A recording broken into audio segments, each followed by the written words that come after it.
Admiral Sarah Chen stood at the observation deck of the Terran flagship Defiance, watching as the last Zephyrian battlecruiser surrendered its weapons. The irony wasn't lost on her. 50 years ago, humanity had been on the brink of extinction, cowering in underground bunkers while alien fleets glassed their cities. Today, she commanded the most feared armada in the galaxy. The holographic display beside her showed the current state of known space, a sea of blue markers representing human-controlled systems, with scattered pockets of red indicating the few remaining independent alien territories. What had once been a desperate fight for survival had become the greatest expansion in galactic history. "Admiral," came the voice of her tactical officer, Lieutenant Commander Rodriguez. "The Zephyrian delegation is requesting permission to board." Chen nodded, her scarred face betraying no emotion. The scar running from her left temple to her jaw was a memento from the Siege of Luna, one of the last major battles of the Extinction War, as historians now called it. Back then, she'd been a mere captain, leading a ragtag fleet of converted mining vessels against impossible odds. The delegation that entered her ready room consisted of 3 Zephyrians, their blue-scaled hides dulled with defeat. At their head was War Master Kextal, the same alien who had once broadcast humanity's death sentence across the galaxy. His multiple eyes, once bright with predatory confidence, now avoided her gaze. "War Master," Chen said, not bothering to stand. "I trust you've had time to consider our terms." Kextal's translator collar crackled to life. "The terms are harsh, Admiral. Complete disarmament, mandatory relocation to designated worlds, submission to human oversight for all trade and technological development." "Harsh?" Chen's laugh held no warmth. "When your coalition of supremacy decided humanity was an infestation to be cleansed, did you consider those terms harsh? When you vaporized Earth's moon as a warning? When you turned Mars into a molten wasteland?" The Zephyrian's secondary arms twitched, a sign of distress in his species. "That was different. You believed we were weak." Chen stood now, her presence commanding despite her relatively small stature compared to the 8-foot-tall aliens. "You saw our divided nations, our primitive technology, our short lifespans, and you thought we'd roll over and die. You forgot one crucial thing about humans, War Master."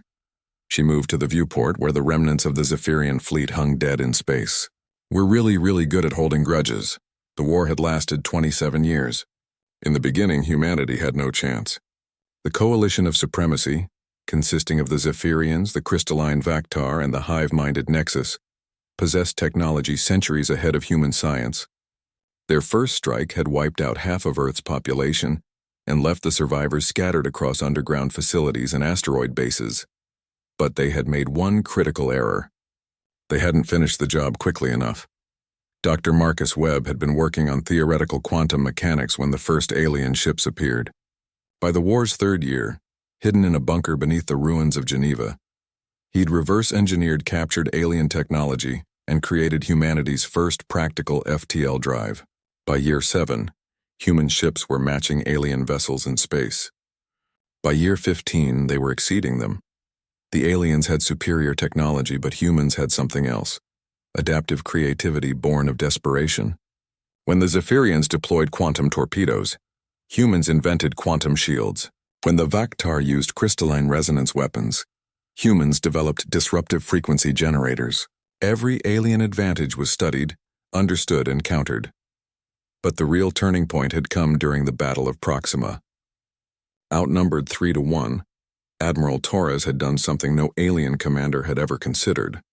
He'd rammed his dreadnought into the Nexus hive ship's neural core, sacrificing himself and his crew to sever the psychic link that coordinated the entire enemy fleet. The resulting chaos had allowed the human fleet to achieve their first major victory.